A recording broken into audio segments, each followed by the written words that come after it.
السلام علیکم رحمۃ اللہ وبرکاتہ، آپ دیکھ رہے ہیں آپ کا اپنا چینل اسلامک اردو۔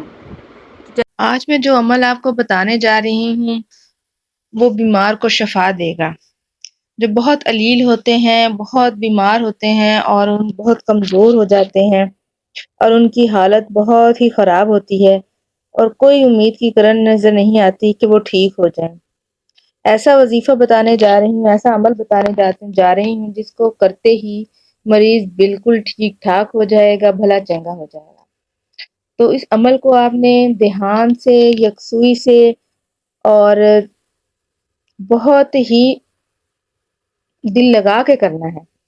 تو ایسا عمل ہوگا کہ غیب سے مدد ہو جائے گی، مریض جو ہے وہ خود بخود اٹھ کے بیٹھ جائے گا۔ اس میں ایک واقعہ میں آپ کو سناتی ہوں۔ میری ایک دوست تھی، اس کی نانی اماں تھی، وہ بہت بیمار تھی۔ اس نے مجھے بتایا ہے کہ میری نانی جان بہت بیمار تھی اور بے ہوشی کی حالت میں چلی گئی، جسے ہم سائنس میڈیکل کی زبان میں کوما کہتے ہیں۔ وہ اتنی بیمار تھی، وہ کوما میں چلی گئی۔ ڈاکٹروں نے علاج کیا لیکن مایوس ہو کر جواب دے دیا۔ اب ہم سب پریشان تھے، سب رو رہے تھے، نانی کو یاد کر رہے تھے، سب بہت پیار کرتے تھے۔ ہمارے گھر میں ایک ہی بزرگ تھی نانی، سب کا خیال رکھتی تھی، سب کے لیے دعائیں کرتی تھیں۔ ہم بہت زاروں قطار رو رہے تھے، بہت پریشان تھے۔ تو اس نے بتایا کہ میری ایک دوست تھی، انہوں نے مجھے یہ عمل بتایا تو ہم نے یہ عمل کرنا شروع کیا اسی وقت۔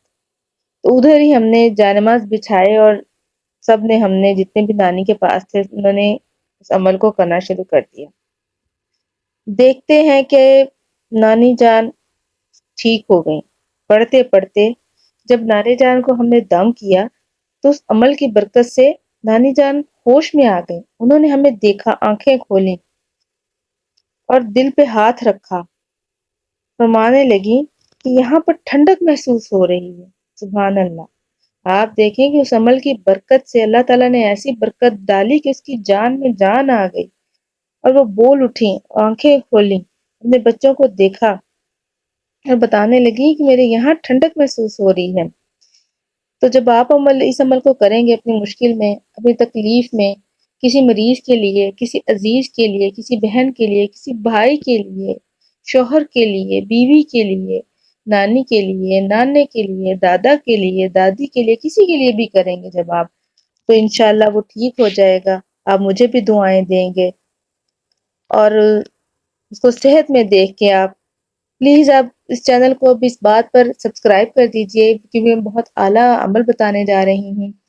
تو اب اتنا تو بنتا ہے کہ آپ سبسکرائب کر دیں، لائک کر دیں اس کو، تو حق ادا ہو جائے گا نا پھر۔ تو آپ لوگوں کو بھی حق ادا کرنا چاہیے۔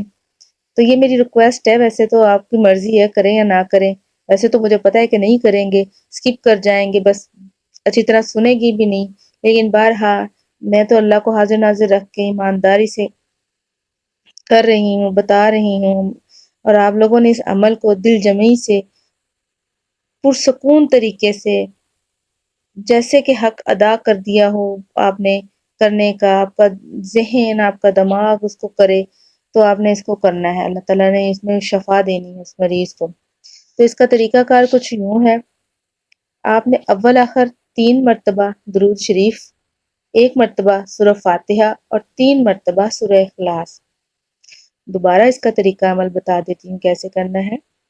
اول آخر 3 مرتبہ درود شریف، 1 مرتبہ سورہ فاتحہ، 3 مرتبہ سورہ اخلاص۔ اس عمل کو روزانہ 41 مرتبہ پڑھنا ہے اور 91 اور 41 دن بلا ناغہ کریں، ٹھیک ہے؟ مریض ٹھیک ہو جائے گا، آپ نے پھر بھی یہ عمل کرنا ہے اس کے لیے۔ انشاءاللہ اس عمل کی برکت سے آپ کی ہر بیماری، ہر پریشانی اور ہر مشکل حل ہو جائے گی انشاءاللہ۔ اب جس نیت سے کریں گے، جس سوچ سے کریں گے، جس فکر سے کریں گے، جس تکلیف اور عذاب کو آپ اپنے اوپر سے ہٹانا چاہیں گے، کہ جس مقصد کے لیے کریں گے، اللہ تعالیٰ آپ کو اس مقصد میں کامیاب کر دے گا۔ آپ کی ایسی مدد ہوگی کہ آپ کو اندازہ بھی نہ ہوگا مدد کیسے، غیبی مدد آ جائے گی، آپ کے تمام مسائل حل ہو جائیں گے۔ تو آپ نے اس عمل کو کرنا ہے، اور مریض کے لیے کریں گے تو مریض عمل کرتے ہی مریض ٹھیک ہو گئی۔ آپ نے دیکھا نا ان کی نانی اماں کیسے اس عمل سے ٹھیک ہو گئی، تو انشاءاللہ آپ کے معاملات زندگی بھی بہتر ہوں گے۔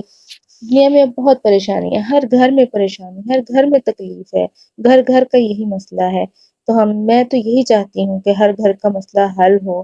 ہمیں اللہ کے قریب ہونا چاہیے، اپنے اعمال کو نیک کرنا چاہیے، ہمیں نیک اعمال سب سے پہلے کرنی ہے، 5 وقت کی نماز پڑھنی چاہیے، ہمیں اللہ کے قریب ہونا چاہیے۔ ہم اللہ سے دور ہو گئے ہیں، ہمیں اس بات پہ غور و فکر کرنی چاہیے نا میرے پیارے بہنوں، ہمیں اس بات پر عمل کرنا چاہیے۔ گھر میں ہمیں بسم اللہ پڑھنی چاہیے اور اللہ کا ذکر استغفر اللہ کرنا چاہیے۔ میں نے پچھلی ویڈیو میں بتایا تھا استغفر اللہ بہت پاورفل وظیفہ ہے، اس کو کرنا چاہیے۔ اس طرح ہمیں کوئی نہ کوئی اذکار کرنے چاہیے، اپنا یہ ہم نے طریقہ کار بنانا چاہیے کہ ہم زبان سے جو غلط الفاظ بولتے ہیں یا اور جو ہم مطلب اپنے اور شوق میں لگ جاتے ہیں اور شوق پا لیتے ہیں، تو ایک شوق ہمیں اللہ کا ذکر کرنے میں، اذکار کرنے میں لگانا چاہیے۔